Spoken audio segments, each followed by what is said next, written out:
जो पहला स्वतंत्र भारत का महाकुंभ है, कहीं आखिरी महाकुंभ तो नहीं साबित होगा?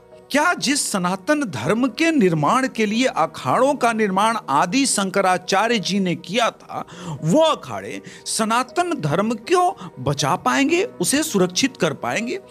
क्या इस कुंभ की महत्ता सिर्फ धार्मिक है या इसके राजनीतिक परिप्रेक्ष्य में भी कुछ मायने निकलते हैं? इसी की तलाश में अभिषेक और आशुतोष पांडे निकल पड़े। वो गुप्त धन होता है और गुप्त धन गुप्त से ही रखा जाता है, क्योंकि भजन और भोजन ये हमेशा गुप्त ही रखने चाहिए, इसलिए महात्मा लोग अंतर्ध्यान हो जाते हैं। जैसे हम लोगों को हाड़ कपाने वाली यहाँ पे ठंड है, हम जैकेट पहने हुए हैं, इनर लगाए हुए हैं, टोपी पहने हुए हैं, आप लोगों को ठंड नहीं लगती? नहीं, ये तो भगवान की देन है। साधु इसलिए बनता है बेटा कि उसको फिर कोई जात की कोई परवाह नहीं रहती। जानना चाहता है पूरा देश कि एक नागा साधु को बनने में कौन कौन सी कठिनाइयों का सामना? संजीवनी बूटी भी होती है, एक संजीवनी मंत्र भी होता है। ये दोनों महान पुरुषों के पास पाई जाती थी इन चीजों को। हाँ, आदि काल से चली आ रही है सब चीजें, आज भी है और आज भी है संतों के पास में। मुख्य संत जो है जो पास में पाई जाती है। अगर आशुतोष पांडे को यह जिज्ञासा थी कि नागा साधु कौन है, तो अभिषेक के मन में यह जिज्ञासा थी, क्या सनातन धर्म और ये राष्ट्र बचेगा? क्या ये अखाड़ों खाने से नहीं होगा, ब्याह शादी से नहीं होगा। जब ज्ञान का स्टैंडर्ड उनका बढ़ेगा तब अपने आप ये ब्राह्मण भी समझ जाएगा और शूद्र भी समझ, बोले हम तो एक ही हैं, हम लोग अलग अलग, ज्ञान से समझेगा, ऐसे बताने से नहीं, साथ बैठने से नहीं। जब स्टैंडर्ड एक हो जाएगा तो सब जाते हैं। संविधान से देश चल रहा है, मैं मानती हूँ संविधान से देश चल रहा है, आप सब भी मानते हो, पर यूक्रेन के हाल पूछो, वहाँ का संविधान बचा है क्या? बचा है क्या? नहीं माता जी। तो अपनी सुरक्षा अपने हाथ में कभी भी, हाँ संविधान से जब तक अच्छा चल रहा है, सिर्फ रखती नहीं हूँ हाथ में जी माता जी। मैंने अभी तक 5000 महिला और पुरुष को तलवारबाजी सिखाई है। हर हर महादेव। हम तो सनातन की बेटियों की बात नहीं कर रहे हैं, जो सनातन की विरोधी है ऐसी महिलाएं, वही जिहादियों से लव करती है, और आपका ऑटोमेटिक फूट जाएगा, वो जिहादी ले जाके तुम्हारे 32 टुकड़े टुकड़े कर देंगे। कि आप जिन पे सवाल कर रहे हो, आप पहले आप अपना परिचय दो कि आप क्या हो। आप किसी की पितृ परिचय अगर पूछते हो तो पहले आप अपना बताओगे ना। तो जो यहाँ पे आके पहले सवाल कर रहे हैं उनसे पूछो ना कि उनका क्या परिचय है, वो किस शाखा से, वो किस संप्रदाय से, वो किस संस्कृति से जुड़ा हुआ है। देखिए 2-2 किलो चावल और 200-200 रुपए के लिए धर्म परिवर्तन करने वालों के ऊपर मैं अपना कोई भी भाषा नहीं खर्च करना चाहती। जब सभी साध्वी और माताओं से बातचीत हो गई, तभी अचानक आशुतोष की दृष्टि पड़ी कि एक औघड़ काली माता का पूजा अर्चना कर रहा है और उसके ठीक पास में एक किन्नर साध्वी भी बैठी हुई है। हमारे मन में यह कौतूहल उठा कि आखिर इसका क्या कनेक्शन है, माँ कामाख्या से इसका क्या कनेक्शन है, इसका क्या जुड़ा? एक और किन्नर काली माता की प्रतिमा लिए जो कि पुणे से चल के आ रही थी, वो भी आशुतोष के सामने आती है। प्रयागराज जाने से पहले हो जाएं सावधान, साधु का आशीर्वाद और संगम स्नान से मिला फल आपके एक गलती से हो जाएगा निष्फल। कुंभ जाने से पहले जाने कुंभ का महत्व, विधि विधान, क्या करे क्या ना करे, सब कुछ एक वीडियो में।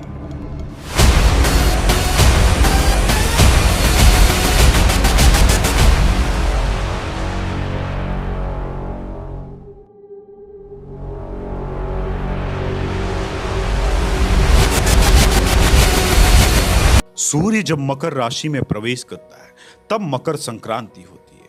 आज जब हम कुंभ के बारे में जानेंगे तो आपके मन में सबसे पहला प्रश्न तो यही आएगा कि आखिर ये महाकुंभ मकर संक्रांति के ही आसपास क्यों होती है। उसका एक वाक्य में उत्तर ये है कि सूर्य जब उत्तरायण होते हैं तो भारत की प्राकृतिक और भौगोलिक संरचना में एक आमूलचूल परिवर्तन आता है, यानी तब जाकर के शुभ मुहूर्त का प्रारंभ होता है कि विभाजित भारत का यह पहला महाकुंभ है। यानी पिछला महाकुंभ जब हुआ था 144 साल पहले, तब पूर्वी पाकिस्तान और पश्चिमी पाकिस्तान अखंड भारत का हिस्सा था। इसकी विशालता का अनुमान आप ऐसे लगाइए कि उस महाकुंभ में हिंदू सनातन समाज के लोग लाहौर से, कराची से, ढाका से, पेशावर से आए होंगे, किंतु इस बार तो नहीं आए। या ये जो पहला स्वतंत्र भारत का महाकुंभ है कहीं आखिरी महाकुंभ तो नहीं साबित होगा? क्या जिस सनातन धर्म के निर्माण के लिए अखाड़ों का निर्माण आदि शंकराचार्य जी ने किया था, वो अखाड़े सनातन धर्म को बचा पाएंगे, उसे सुरक्षित कर पाएंगे? क्या इस कुंभ की महत्ता सिर्फ धार्मिक है या इसके राजनीतिक परिप्रेक्ष्य में भी कुछ मायने निकलते हैं? इसी की तलाश में अभिषेक और आशुतोष पांडे निकल पड़े। रात्रिकालीन सत्र में जब आशुतोष पांडे प्रयागराज के पावन धरती पर पहुंचे तो उनके मन में जो कौतूहल था, जानने की जिज्ञासा थी, वो यही थी कि नागा साधु कौन है? आखिर जिनके बारे में दुनिया आधी अधूरी सत्य को जानती है, उनका संपूर्ण सत्य क्या है? रात्रिकालीन प्रहर में ही आशुतोष पांडे संगम की पावन भूमि पर चल पड़ते हैं। पौराणिक कथाओं की माने तो कई सवाल उठते हैं। उन्हीं सवालों का उत्तर ढूंढने के लिए आज हम निकले। क्या नागा साधु सच में आम लोगों को देखकर क्रोधित हो जाते हैं? नागा साधुओं के भस्म के पीछे का रहस्य आखिर क्या है? नागा साधु बनने की पद्धति क्या है? क्या एक आम आदमी भी नागा साधु बन सकता है? जो सबसे बड़ा प्रश्न है, क्या नागा साधु सन्यासी मांसाहारी होते हैं? सबसे बड़ा प्रश्न तो यही था। मां कामाख्या का श्रृंगार और नागा साधुओं के बीच का कनेक्शन क्या है? आखिर क्या रहस्य है? इन सभी प्रश्नों का उत्तर अगले कुछ सेकंड्स में आपको या अगले कुछ मिनट्स में आपको आपके सामने होंगे। हमारे साथ सिद्ध पुरुष मौजूद है और हम जानेंगे बाबा से वो सारी बातें जो कैमरा पे आज तक नहीं आई है। बाबा कब से आप ये संन्यास में लगभग 50 साल हो गए हैं। 50 साल हो गए, मतलब बचपन से या फिर कितने साल की उम्र में आपने? 23 साल की उम्र में संन्यास लिया मैंने। 23 साल की उम्र में जी। तो बाबा उस 23 साल में क्या उतार चढ़ाव हुआ, कैसे प्रभु की प्राप्ति हुई, सारा चीज? ऐसा कुछ नहीं, कोई परेशानी नहीं, स्वेच्छा से मैंने संन्यास लिया है। ये भगवान भोलेनाथ की कृपा हुई, महाकाल की, महादेव की कृपा से गुरु भगवान के चरण कमल प्राप्त हुए और चरण कमल प्राप्त होने के उपरांत मैंने संन्यास लेने का भाव जागृत किया, मैंने संन्यास ले लिया। कुछ लोग ऐसे हैं जो अर्धज्ञानी होते हैं और सनातन धर्म पे ही सवाल उठा देते हैं, उन लोगों को क्या कहना चाहिए? ऐसा है भगवान, सनातन अखंड है, सनातन सत्य है। जैसे सत्यम शिवम सुंदरम, सत्य ही शिव है, शिव ही सुंदर है, उसी प्रकार से हमारा जो सनातन धर्म है ये हमेशा शुद्ध है, पवित्र है, पावन है। क्या इसमें कोई दोष लगाने की ताकत नहीं है और न दोष लग सकता है। इस 50 साल में बाबा क्या क्या चीज की आपको प्राप्ति हुई है? भगवान भोलेनाथ की भजन पाठ पूजा चिंतन वंदन आराधना किया है 50 साल से। ओम त्र्यंबकम यजामहे सुगंधिम पुष्टिवर्धनम और मृतो मोक्षमामृतात्, भगवान शिव का भजन करते हैं और अपना जीवन निर्वाह करते हैं। और एक सवाल है कि आम लोग थोड़ा डरते हैं कुछ पूछने से कि बाबा लोग जो होते हैं वो बहुत गुस्सा हो जाते हैं कभी कभी, क्या ये सच में ऐसा है? नहीं, ऐसा कुछ नहीं है। साधु कभी किसी से नफरत नहीं करता, अगर नफरत भी करता है तो बुराइयों से, काम से, क्रोध से, मद से, लोभ से, अहंकार से, अराजक तत्वों से नफरत करता है साधु महात्मा। बाकी समाज से कोई नफरत नहीं है और भगवान से कोई नफरत नहीं है। जनता के अंदर ही तो जनार्दन है, जनार्दन नाम तो हमारे भगवान कृष्ण का है, तो हम कृष्ण से कैसे जुदा हो सकते हैं? न भगवान शिव कभी कृष्ण से जुदा हुए, न कृष्ण भगवान शिव से जुदा हुए। अगर एक दूसरे से जुदा होंगे तो उनका जीवन निर्वाह कैसे होगा? क्योंकि साधु का जो उद्गम है वो समाज से ही तो होता है, आकाश से थोड़ी आता है। भगवान शिव की कृपा होती है, जब एक बच्चे का जन्म होता है, माता श्री का कर्म होता है, पिता का फर्ज होता है, लेकिन तत्व कहाँ से मिलता है? परम तत्व परमात्मा से। एनर्जी से एनर्जी प्राप्त होती है, एनर्जी निकल करके एनर्जी में लय होती है। तो जब भगवान ने भेजा है, भगवान हमारी समाज में तो विराजमान है, फिर उससे नफरत करने का क्या मतलब है? न डरने का मतलब है। डरना तो पाप से चाहिए, पापी से क्या डरना है? अराजक तत्वों से डरना चाहिए और बुराइयों से डरना चाहिए। अगर कोई आम आदमी नागा साधु बनना चाहे तो वो कैसे बनेगा? प्रत्येक जीवात्मा पहले नंबर तो नागा बन ही नहीं सकता है, क्योंकि नागा के संस्कार अलग होते हैं। सर्वप्रथम तो चोटी मुंडन होता है, द्वितीय छोटी मुंडन के साथ साथ फिर लंगोटी कफन होता है। कफन पहनने के बाद में वो पहला जन्म खत्म करने के उपरांत नया जन्म प्राप्त करता है। फिर वो दिगंबर बनता है। फिर विजया होम संस्कार होता है। तो 16 पिंडदान होते हैं, 7 पहले और 7 बाद के। 16 पिंडदान करने के बाद जब संन्यास होता है, फिर उसके बाद में लिंग खंडन होता है, तब नागा बनता है। उसके बाद में फिर अवधूत बनता है। अवधूत बनने के बाद महापुरुष बनता है। महापुरुष बनने के बाद फिर सिद्ध बनता है। अब मैं अर्धकुंभ में भी आया था तो एक चीज देखा था कि बाबा बहुत ये हमेशा जलते रहता है, तो इसका क्या है रहस्य? ऐसा है, साधु के लिए, महात्मा के लिए, नागा सन्यासी के लिए धूनी पानी संयोग बताया है। अग्नि के बगैर जुदा नहीं रह सकता और जल के बगैर नहीं रह सकता साधु। ये 2 साधन तो अवश्य चाहिए, क्योंकि दोनों में शक्ति का निवास है। जल में भी शक्ति का निवास है और अग्नि में भी शक्ति का निवास है। और जितने भी मंत्र होते हैं, वेद मंत्र, शास्त्र मंत्र या पुराणों के मंत्र, वो अग्नि और जल के सानिध्य में ही सिद्ध किए जाते हैं। इसलिए अग्नि चेतन रहती है हम लोग की। अच्छा, अग्नि चेतन रहती है। ऐसा कहा जाता है कि बाबा आप लोगों में वो शक्ति होती है जो कि मतलब आम जनता में नहीं हो सकती, आम लोगों में कभी नहीं हो सकती। आप लोग भूत, भविष्य और वर्तमान तीनों को, मतलब तीनों पे आप लोगों का कमांड होता है। आप लोग तीनों को बता सकते हैं किसी भी आदमी का कि उसका भविष्य कैसा होगा, वर्तमान कैसा होगा। यह सच में ऐसी बातें हैं या फिर मनगढ़ंत? नहीं, ये सच है, सत्य कहानी है। क्योंकि महात्मा लोग जो होते हैं वो भजन करते हैं, शक्तियाँ अर्जित करते हैं, अनेकों प्रकार के रास्ते हैं, अनेकों प्रकार की शक्ति हैं। 33 कोटि देवताओं में कौन साधु किस शक्ति को प्राप्त करके बैठा है कोई पता नहीं, लेकिन होता सबके पास है। और उसी के सहयोग से समाज का भला करता है, दुखियों का दुख दूर करता है और सामने वाले को अवगत कराता है। लास्ट सवाल है बाबा कि जैसे आप लोग हमेशा कुंभ में ही दिखते हैं, कुंभ के पास तो वो कौन सा स्थान है जहाँ पे खोजने पे भी नहीं मिल पाते हैं नागा साधु? कहाँ चले जाते हैं? अक्सर करके कुंभ समापन होने के उपरांत में झाड़ियों में, जंगलों में, झोंपड़ियों में चले जाते हैं, पहाड़ों में चले जाते हैं। आम समाज के बीच में नहीं रहते नागा लोग, क्योंकि नागा नाम दिगंबर दाता है। लिंगाकारा महेश्वरा हर काशी पूर्णानंद भजपार लूचन परमानंदा नीलकंठा तुम शरणम असुर निकंदन भवदुख भंजन सेवा के प्रतिपाला आवागमन मिटाओ मेरे शंकर भाष्य बारंबार। क्योंकि जो भी क्रिया अर्जित की जाती है वो एकांत में की जाती है। और भजन तब जो होता है वो गुप्त धन होता है, और गुप्त धन गुप्त से ही रखा जाता है। क्योंकि भजन और भोजन ये हमेशा गुप्त ही रखने चाहिए। इसलिए महात्मा लोग अंतर्ध्यान हो जाते हैं, झोंपड़ियों में, कंदराओं में, झाड़ियों में जाकर के, पहाड़ों में जाकर के बैठ जाते हैं, वहाँ फिर चिंतन करते रहते हैं। फिर कोई समय बनता है अपने धर्म क्षेत्र के अंदर, सनातन के अंदर मेला या कुंभ या अर्धकुंभ, तब फिर निकल करके आते हैं। समय पर ही आते हैं, समय पर ही प्रकट होते हैं, बाकी रोजाना नहीं, भ्रमण नहीं करते। बाबा आप क्या मतलब तपस्या के दौरान जो 50 साल में आप क्या खाते हैं? अधिकांश तो हम फलाहार ज़्यादा करते हैं, क्योंकि हर जगह अन्न का सहयोग नहीं मिलता, भोजन का सहयोग नहीं मिलता। तो उस समय हम कंदमूल फल सुरत दिए राम कौआन प्रेम सहित प्रभु खाए के बारंबार बखान। जैसे भगवान ने वनवास के समय कंदमूल फलों का, वनस्पतियों का आहार किया, उसी प्रकार से ये एक वैराग्य है, वनवास है।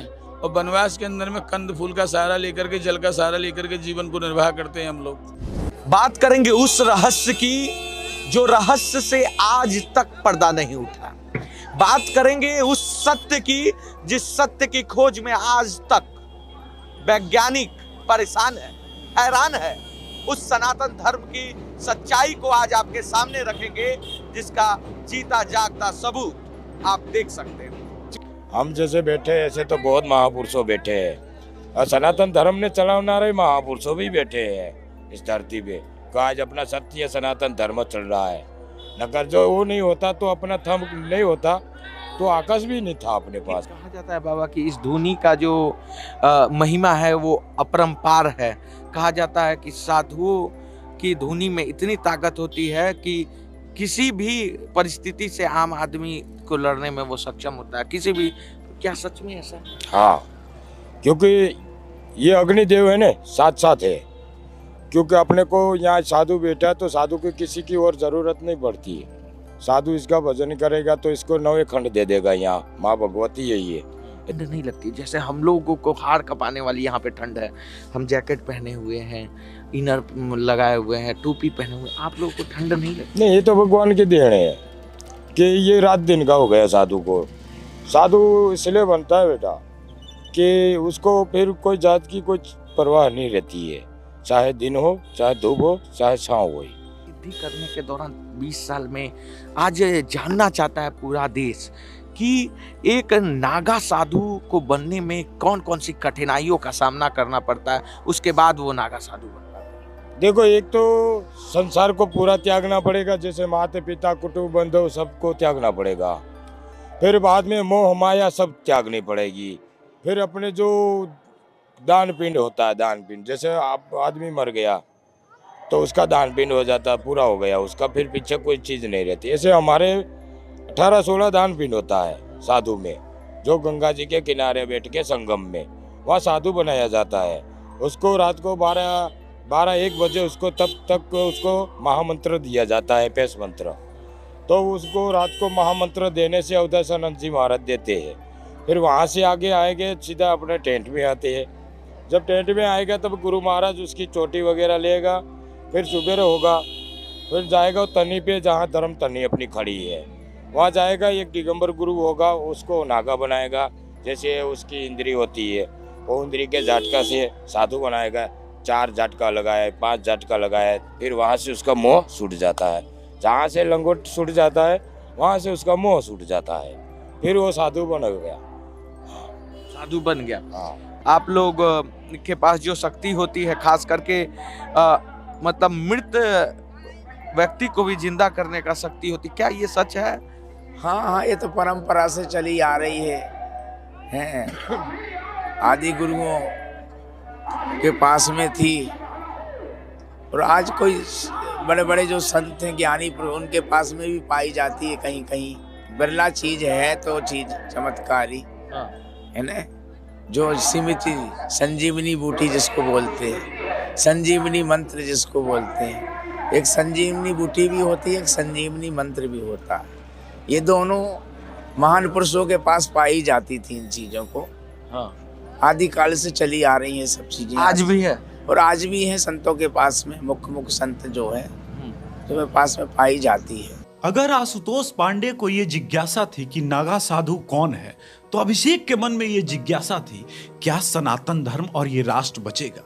क्या ये अखाड़ों का जो निर्माण आदि शंकराचार्य ने किया है, ये इतने सक्षम हैं कि सनातन धर्म की सभ्यता, संस्कृति और इस राष्ट्र को बचा सके? इसकी तलाश में सुबह सुबह स्नान के बाद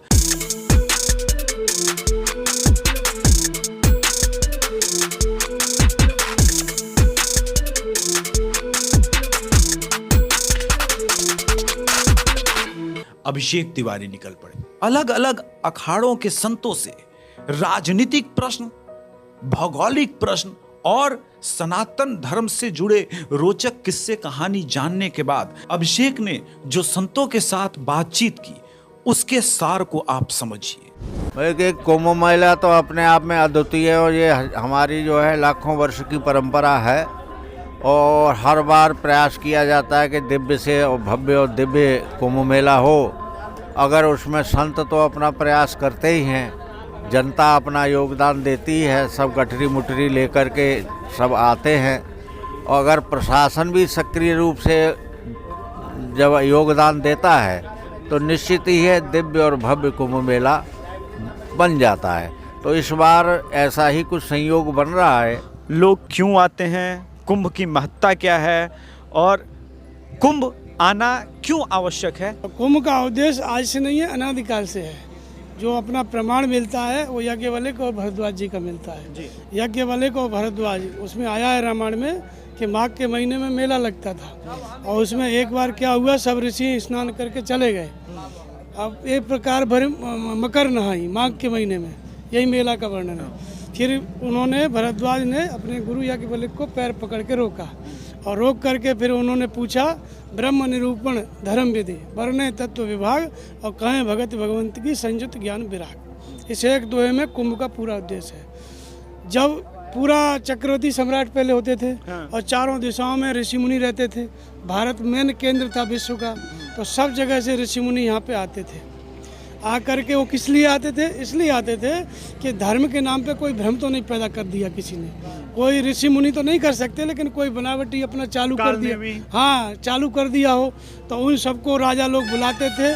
बड़े बड़े ऋषि मुनि जो पावरफुल थे वो बैठते थे, उनके सानिध्य में शास्त्रार्थ हुआ करता था और बहुत दिन तक चलता था, महीना भर तक।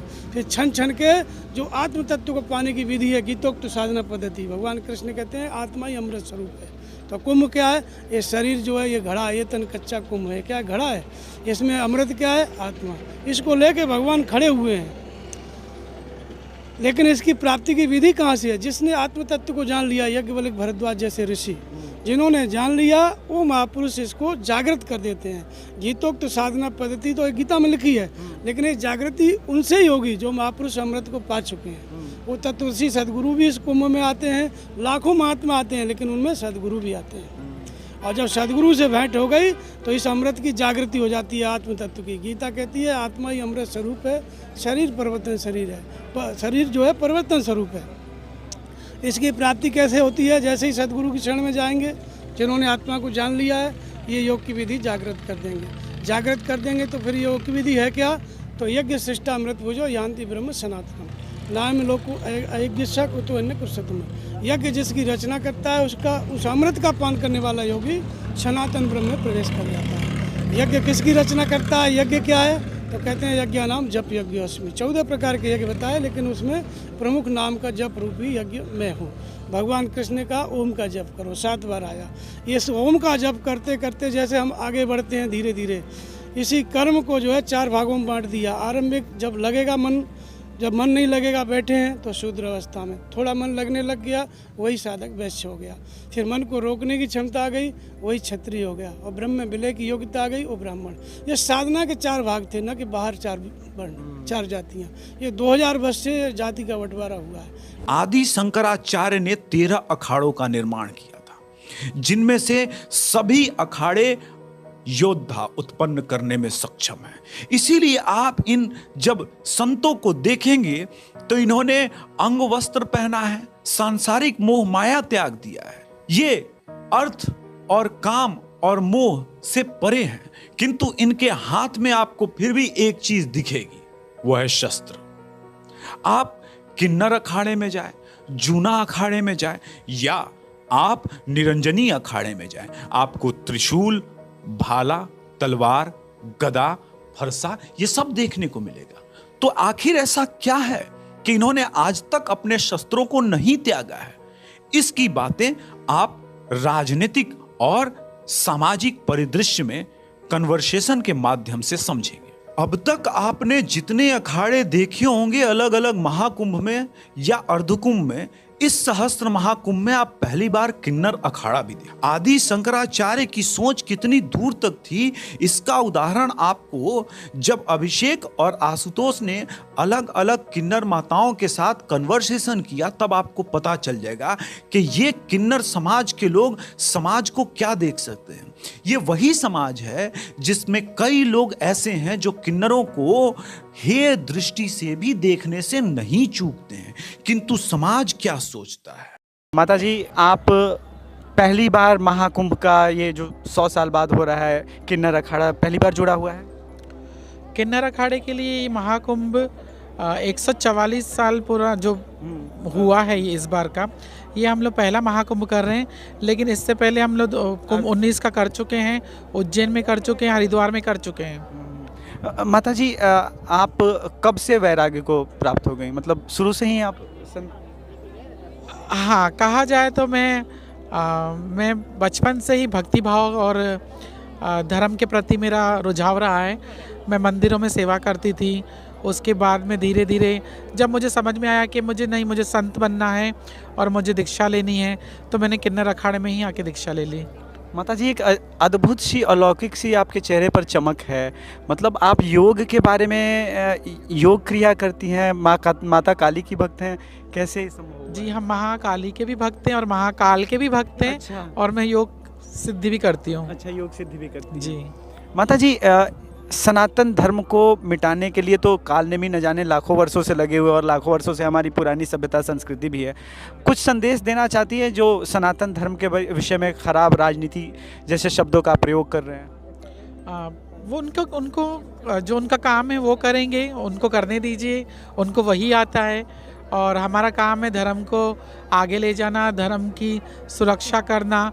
और आप देख ही रहे हो ये धर्म के सारे प्रेमी हैं जो इस समय हमारे साथ जुड़े हुए हैं, तो उनका काम वो करेंगे और हमारा काम हम करेंगे। माता जी, मैंने आपसे ये प्रश्न इसीलिए पूछा क्योंकि काल नेमी भेष बदल बदल के, नाम बदल के सनातन बच्चियों के साथ जिस प्रकार का आप तक भी खबरें तो पहुंचती ही होंगी उस प्रकार की, उनको अपनी बच्चियों को सही रास्ते पे कैसे लाया जाए, सनातन धर्म की बच्चियों को जो आजकल टिकटॉकर ब्लॉगर बन करके सनातन धर्म से दूरी बना चुकी हैं। बिल्कुल, ये अधर्म का काम है, पाप है। मेरा कहना उसमें है कि पाप है ये पूरी तरह से।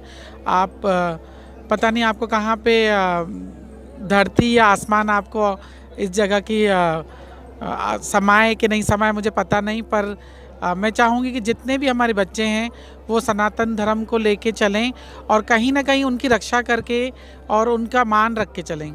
जब अभिषेक ने समाज में फैली हुई विसंगति, अश्लीलता और इसके अलावे ये जो सोशल मीडिया के बहाने भारत की स्त्रियों पर इसका जो नकारात्मक प्रभाव है इसके बारे में पूछा तो माता ने क्या कहा, आप ये सुनिए। जय श्री महाकाल। मैं साध्वी ईश्वरी नंदगिरी मेवाड़, राजस्थान उदयपुर से, महाराणा प्रताप की धरती से। कुंभ, महाकुंभ, ये अपने लिए महाकुंभ है, 144 वर्ष बाद में अच्छी बात है, पर ये कुंभ महाकुंभ तो रामायण काल से भी पुराने हैं ये तो, और लगते आए हैं। आजकल मोबाइल का जमाना है, सब अपने हाथ में मोबाइल रखते हैं और चालू करके रखते हैं, एक एक तस्वीर कैच करते हैं। जी माता जी, मैं हाथ में मोबाइल नहीं रखती, मैं तलवार रखती हूँ। माता जी, मेरा अगला प्रश्न वही है, क्या इस तलवार से जिहादियों का संहार होगा? लोग मुझे पूछते हैं कि ये तलवार किस काम की। आजकल तो ये जमाना है मोबाइल का नहीं, ये नेताओं का जमाना, उसको क्या बोलते हैं, राजनीतिक पॉलिटिक्स या संविधान से देश चल रहा है। मैं मानती हूँ संविधान से देश चल रहा है, आप सभी मानते हो, पर यूक्रेन के हाल पूछो, वहाँ का संविधान बचा है क्या? नहीं माता जी। तो अपनी सुरक्षा अपने हाथ में, कभी भी, हाँ संविधान से जब तक अच्छा चल रहा है चलता रहे, पर ये तलवार बाजी या कोई भी ऐसे दंड पेच सबको सीखने चाहिए अपनी सुरक्षा के लिए, अपने परिवार की सुरक्षा के लिए। तो मैं ये तलवार सिर्फ रखती नहीं हूँ हाथ में। जी माता जी, मैंने अभी तक 5000 महिला और पुरुष को तलवारबाजी सिखाई है। हर हर महादेव, हर हर महादेव। माता जी, आखिरी प्रश्न पूछूंगा हमारी बच्चियों के लिए। सनातन धर्म की बच्चियों को बहला फुसला करके जिस प्रकार से काल नेमी अपना नाम बदल के, भेष बदल के, चाहे वो बांग्लादेश हो या पाकिस्तान हो या भारत के अंदर जिस प्रकार से लव जिहाद कर रहे हैं, उस पर कुछ कहना चाहेंगी? बहुत कुछ कहना चाहेंगे। सबसे पहले तो मैं बच्चियों को ही डांटना चाहूंगी, बच्चों को ही डांटना चाहूंगी। अपने सुनो, अपना ही सिक्का खोटा हो तो दूसरों को क्या डांटना। जी, सबको पता है कि करेला कड़वा होता है, नहीं खाना चाहिए या नहीं खाते लोग, वो तो सेहत के लिए तो अच्छा है, पर करेला कड़वा होता है, उसको स्वाद के लिए नहीं खाते हैं लोग। तो फिर जो ये जिहादी है ये भी करेले से भी कड़वे हैं, फिर ये क्यों खा रहे हैं? इनको अच्छा लग रहा है, खा रहे हैं। हम तो सनातन की बेटियों की बात नहीं कर रहे हैं। जो सनातन की विरोधी है ऐसी महिलाएं, वही जिहादियों से लव करती है और भगती है, क्योंकि अपने देश के लिए नहीं सोचती है, वो अपने माँ बाप के लिए नहीं सोचती है। वो ये नहीं सोचती है मैं जाऊंगी उसके बाद में मेरे माँ बाप का क्या हाल होगा, ये देश में कैसे रहेंगे, ये तो सोचती नहीं है। तो सबसे पहले तो मैं बेटियों को कहना चाहूँगी कि आप सुधर जाओ, ऐसा न करो, और करती हो तो फिर तुम्हारी मर्जी। ईश्वर तुम्हारा जब घड़ा भर जाएगा पाप का, ऑटोमेटिक फूट जाएगा, वो जिहादी ले जाके तुम्हारे 32 टुकड़े कर देंगे। इंस्टाग्राम रील बनाने वाले माता पिता कैसे अपनी बच्चियों को ये अपनी आन शान इज्जत को बचाने के लिए हमारी चित्तौड़ की महारानी रानी पद्मिनी ने जोहर किया। अलाउद्दीन खिलजी जब पहाड़ चढ़ गया, चित्तौड़ के महल में घुसने लगा, तो सब रानियों को आभास हुआ अब हमारी इज्जत खतरे में है। तो अपनी इज्जत को बचाने के लिए उन्होंने आग में खुद को झोंक दिया। साथ ही साथ में 16,000 और महिलाएं थी। और यहाँ जो आजकल की महिलाएं कपड़े उतार के मोबाइल पे नंगा नाच कर रही है, गलत भाषाएं बोल रही है व्यू पाने के लिए। एकदम सही बात। पर आप सब बेशरम हो, आप उन सबको लाइक करके उनको बढ़ावा दे रहे हो। एक बार माता जी के लिए ये माता जी ने मेरे मन की बात की। माता जी, आपके आशीर्वाद से पिछले 5 वर्षों से सनातन धर्म को जगाने का इसी मुद्दे पे प्रयास कर। तो ये जो गंदे नाच को, गंदे पुरुष हो या महिलाएं हो, जो उनको फॉलो करता है, उससे गंदा व्यक्ति कोई नहीं है हमारी नजर में। ना तो हम गंदे वीडियो बनाते हैं, ना हम गंदी चीजों को फॉलो, लाइक, कमेंट करते हैं। आज आप देखो, जो अश्लील भद्रता मोबाइल में परोस रही है, उसके 80-80 लाख व्यू। वही बात है, यही बात है ना। तो उसको बढ़ावा कौन दे रहा है? आप लोग 80 करोड़ जनता जो भी इसको फॉलो कर रही है, वही दे रहे हैं ना जी।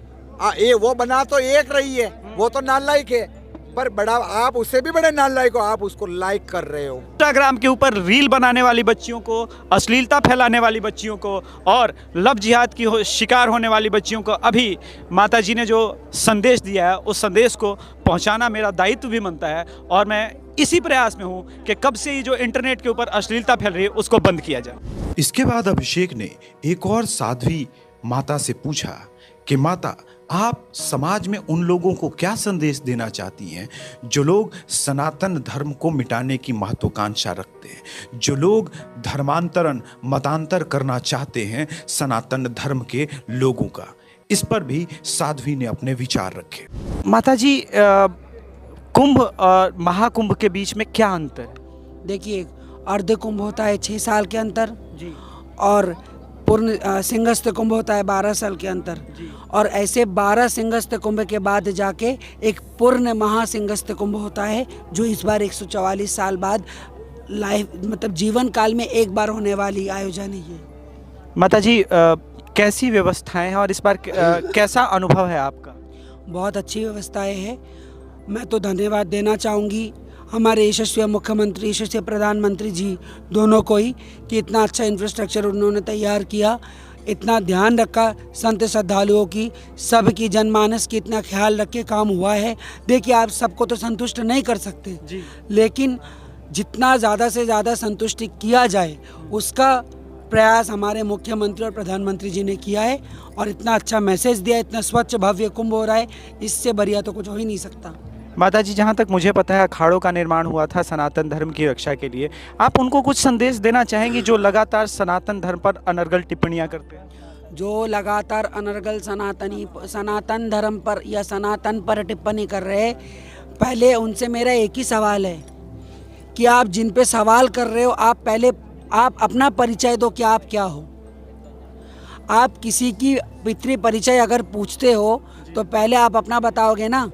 तो जो यहाँ पे आके पहले सवाल कर रहे हैं, उनसे पूछो ना कि उनका क्या परिचय है, वो किस शाखा से, वो किस संप्रदाय से, वो किस संस्कृति से जुड़ा हुआ है। क्या वो भारत से बाहर है?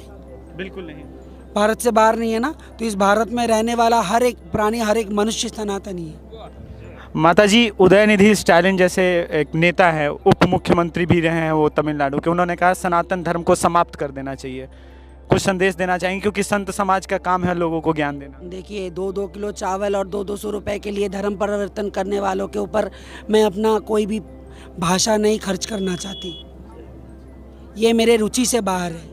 माता जी के लिए तालियां होनी चाहिए। इतना बेबाक माता जी आज तक मुझे किसी ने नहीं। हम सही बता रहे हैं आपको। ये जो 200 रुपये और 2 किलो चावल के लिए अपना धर्म परिवर्तन करते हैं और तलवार के डर से सलवार पहनते, इनसे तो मैं ओम नमो नारायण, ये तो हमारे पास आने के योग्य नहीं है। हमारे सनातन के लिए बहुत दूर की बात है कुछ बोले, या हमारे पास आने की बात नहीं है। हम किन्नर है ना जी, ये हमारे पास आने की योग्य नहीं है। हमारे ऊपर बैठे हमारे धर्माचार्यों के आगे तो इनका बोलने का कोई औकात है ही नहीं, या हमारे आगे क्या बोलेंगे। माता जी, इस महाकुंभ से किन्नर अखाड़े की तरफ से आप क्या संदेश देना चाहते हैं? मैं यही संदेश दूंगी, यही मैं कहना चाहूँगी समग्र जनमानस से कि आप लोग मानसिक जो स्थिति है आपकी, वो ऐसा बना के आइए कि आप कुंभ में आ रहे हो तो यहाँ पे आपकी शिकायत नहीं होनी चाहिए। यहाँ पे आपको शिकायत नहीं होनी चाहिए। यहाँ से आपको जो मिलेगा वो आपके जीवन काल के एकमात्र अवसर होगा, चाहे वो एक लोटा पानी हो, चाहे वो संत ऋषि मुनिजनों का चरण की धूल हो, कुछ भी हो, वो आपको प्रसाद समान मान के स्वीकारना पड़ेगा।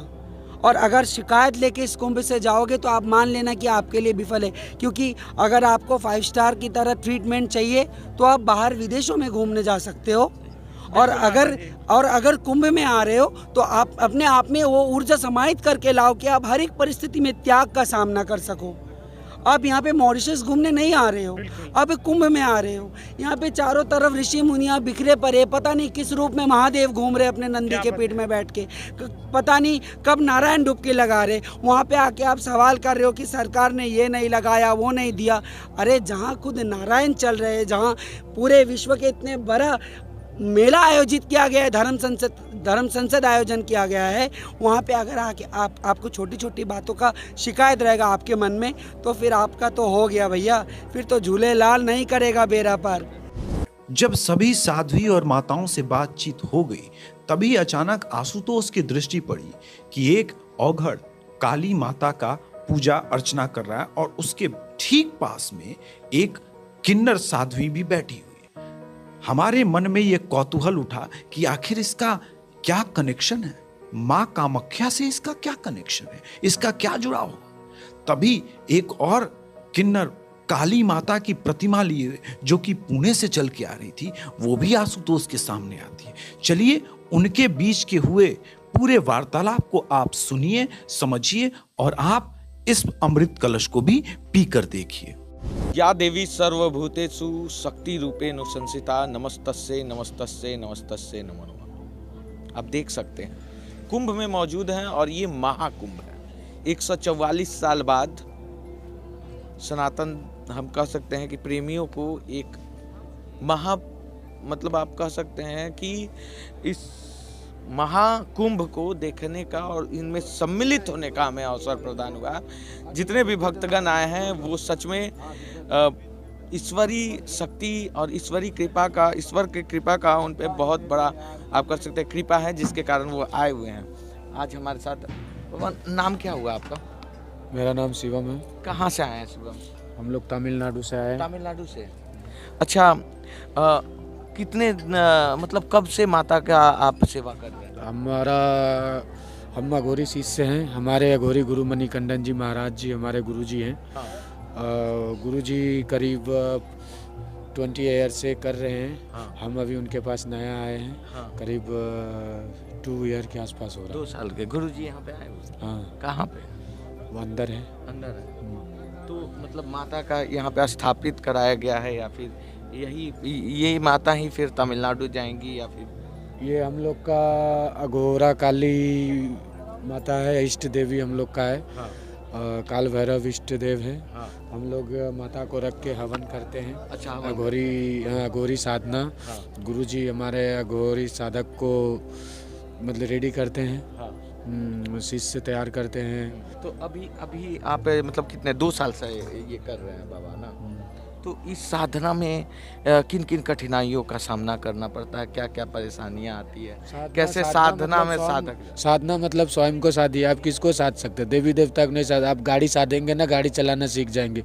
किसी को भी साधेंगे वो सीख जाएंगे। लड़की को साधेंगे, लड़की का सीख जाएंगे।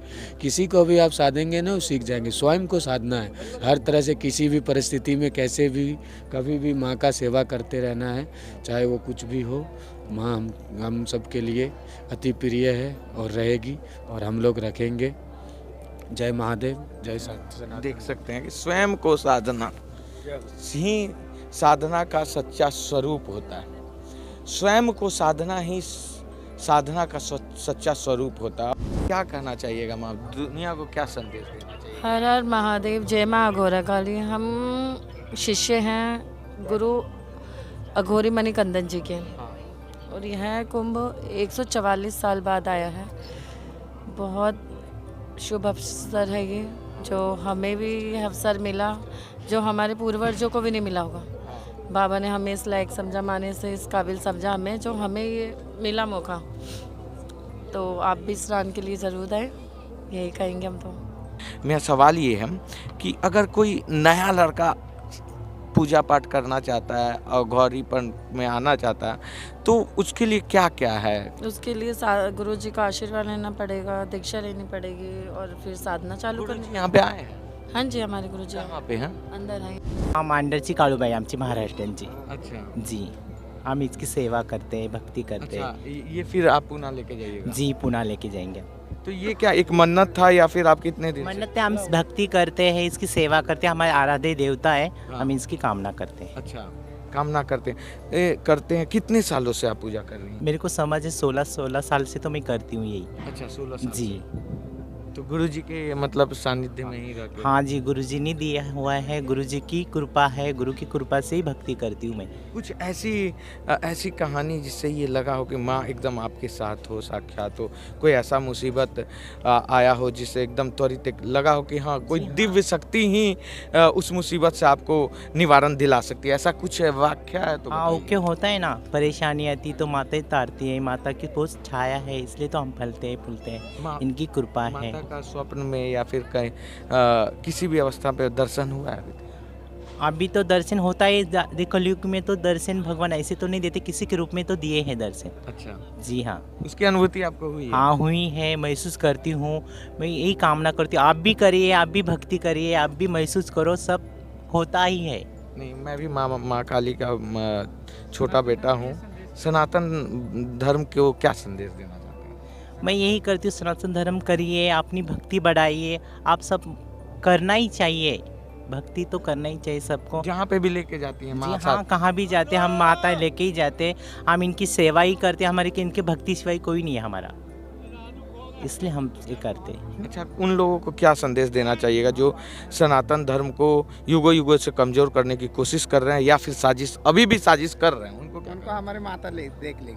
हम तो किसी के बारे में तो नहीं कहना चाहती हूँ मैं, तो हम हमारे बारे में करते, सनातन धर्म बढ़ना चाहिए, आगे बढ़ना चाहिए, भक्ति करना चाहिए और अपनी पीढ़ी को मालूम ही पड़ना चाहिए, ये करना चाहिए।